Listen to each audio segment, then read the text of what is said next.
ఎప్పుడైనా అడిగారా ప్రేమగా భోజనం చేశావా అని? అమ్మ, అక్క, చెల్లి, భార్య వీరు వంట చేసి వడ్డించిన భోజనం రుచిని గమనించారా? అలాగే మనం వంట చేసుకొని వడ్డించుకున్న భోజనం రుచిని గమనించారా? చాలా చెత్తగా అనిపిస్తుంది కదా.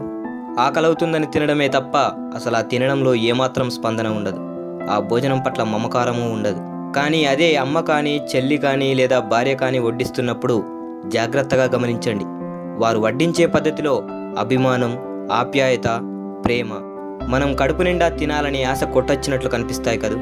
వారు కొసరి తినమంటే బాగుంటుంది కదూ. వారు భోజనం వడ్డించడమే కాకుండా మన పక్కనే ఉంటూ మనం ఏది ఇష్టంగా తింటున్నామో గమనించి వాటిని మళ్ళీ మళ్ళీ వేస్తూ తినమనడంలో వారికి మన పట్ల ఎంత అభిమానం ఉందో తెలుస్తుంది కదూ.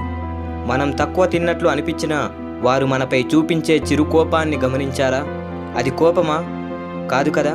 మరేంటి? సరిగ్గా తినలేదని బాధలో నుంచి వచ్చిన ప్రేమ.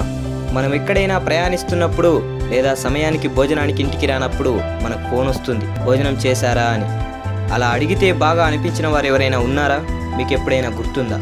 ప్రేమగా భోజనం చేశావా అని మీ భార్యకు ఫోన్ చేసి అడిగినట్టు నీకు గుర్తుందా? మనం భోజనం చేస్తున్నప్పుడు స్వరం తప్పితే చేతికి నీళ్ళందించి మన తలపై మెల్లగా తట్టడంలోని స్పర్శను జాగ్రత్తగా గమనించండి.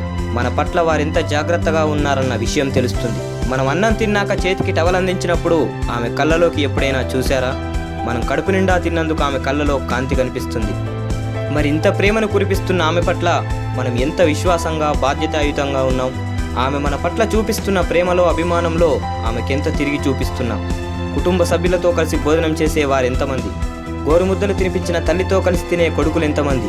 ఆడుతూ పాడుతూ పెరిగిన అక్కా చెల్లెలతో కలిసి తినే వారెంతమంది? కమ్మగా వండిపెట్టిన భార్యతో కబుర్లు చెప్తూ కలిసి తినే వారెంతమంది? అసలు నువ్వు తిన్నావా అని ఆప్యాయంగా అడిగిన వారెంతమంది? చాలా తక్కువ మంది మాత్రమే ఉంటారు. అయితే మనమేం తక్కువ తిన్నాం? మనము ప్రేమిద్దాం, మన ఇంట్లో వారు మనల్ని జాలి చూపులు చూడకముందే. అయితే నాకు తెలిసి మగవారి మనసులో కూడా అభిమానం, ప్రేమ ఉంటాయి. కానీ ఆడవారు వారి ప్రేమను, అభిమానాన్ని బయటకు చూపిస్తారు.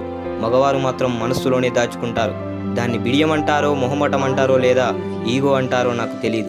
అయితే బయటకు ప్రకటించబడని ప్రేమ మనస్సులో ఎంతుంటే ఏం ప్రయోజనం? వర్షం కురవని మేఘం ఎంత నలుపుగా ఉంటే ఏం లాభం? జై హింద్.